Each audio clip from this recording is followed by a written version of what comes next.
Andre Ward speaks out on Beterbiev and Bivol and tells a hard truth. Devin Haney out here getting these crazy excuses made for him. Let's talk about that in this video.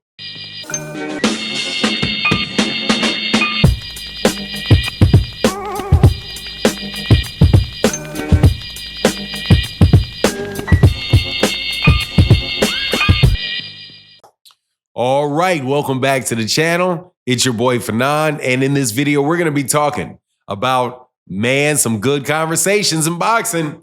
Andre Ward checking Bivol, saying Bivol made a boo-boo, and corporate media stooges, shout out to Kamal Oz, write an impassioned defense of Devin Haney and blame boxing fans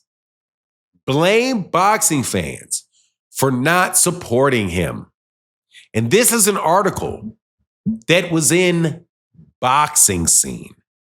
Never seen anything like it before. Now, before I get into that, let me welcome you back to the channel. If you're new to the channel, please accept my invitation to hit that subscribe button and hit the bell icon. And thank you guys for chopping it up with me. Subscribe if you like the content. Andre Ward commented on a fight that took place this weekend between Artur Beterbiev and Dmirty Bivol. Artur Beterbiev beat Dmirty Bivol via decision in a fight where the scorecards, all three different scorecards, one had it a draw. I think one had it 115, 113. The other one had it 116, 112. The two scorecards that actually were not a draw were for Beterbiev. So Beterbiev becomes the undisputed champion of the world. Now, if your head has if your head has been stuck under a rock, let me give you a little background here. Beterbiev is not the house fighter. Bivol is.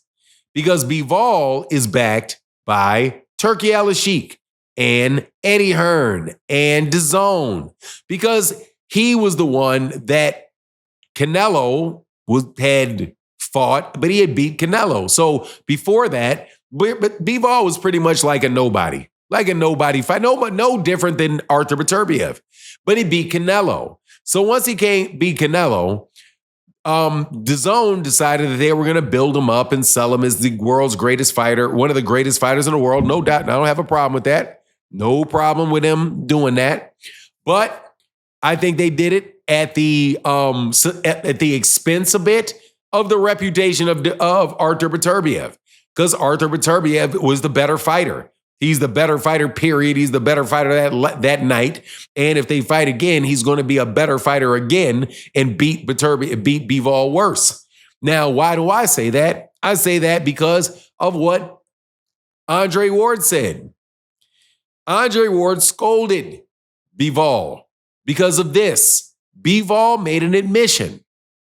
Bivol said that Beterbiev hits so hard that his hands were hurting, his thumbs were hurting, because even though Beterbiev was hitting him on his gloves and hitting him on his arms, that the power of the punch was going through his gloves and still hurting him in his head. Now that makes a lot of sense because, this is a boxing glove, and if you punch clear through this mug, it can hurt you, right? Now, it's going to, in order to hurt that bad, obviously me doing it ain't going to be the same thing as Artur Beterbiev doing it. So, hey, man, he was like, this is just some serious stuff. This guy got a lot of power, man. Jeez. So Andre Ward says to Bivol, no, you're not supposed to do that. Don't tell your opponent that. Art of war, you're supposed to keep that to yourself. You let him think that everything was cool. You don't want to encourage Beterbiev. Give him more gas when he gets back in that ring with you, right? So that was the take of Andre Ward. Now, for me, I'm absolutely positively okay with Bivol saying that. Yeah, that guy really did hit very hard. Yeah, I could feel every punch he threw. Hey, man. Now, if that I think Beterbiev already knew that, seeing as he had all the big lumps and thumps and all of that stuff all over his body. So I would think, hey, man, a little honesty ain't a bad thing. But, I mean, I guess it could affect you in you saying it, right? Because you're letting it out of your mouth, which means that you're kind of doubling up what you had in your brain. So, you know, that side of it I can see. But at the end of the day, Andre Ward is the fighter. He's the undefeated fighter from the age of 12. I'll take his word at it that he shouldn't have done that. Especially if he wants to go back out there and get a rematch. However, I do think that Andre Ward, seeing as he did pick Bivol to win, you know, got a little bit of a horse in the race, but he was very, very honest and said, hey, man, ain't nobody genius if you get this right with Beterbiev, and you ain't no genius if you get it right with Bivol. Is that easy? Is that close enough? That's close. Is that close a fight? And hey, man, I appreciated his call. Now, one call I did not appreciate was kind of the softness in which he dealt with Devin Haney in the interview that he had. Although I have to say that in this conversation, I'm not really going to talk specifically about the interview that Andre had with Devin Haney. I did a video on that. I want to talk about this puff piece begging boxing fans to support and chastising boxing fans for not supporting Devin Haney. I could not believe when I went to boxing scene, and there is like a 5-mile long article. You better believe I didn't read the whole thing. Chastising boxing fans because they don't stand behind Devin Haney suing Ryan Garcia for getting beat up. I read this whole article. Now, the article itself doesn't bother me, because I didn't read it, right? I read it, but I was like, what are you talking about this paragraph? What are you talking about this paragraph? What are you talking about this paragraph? So I just kind of went through each paragraph and skimmed it so I kind of knew what each paragraph was about, right? Without really memorizing it or really putting deep thought into it. But I went through each paragraph and I was like, okay, I get it.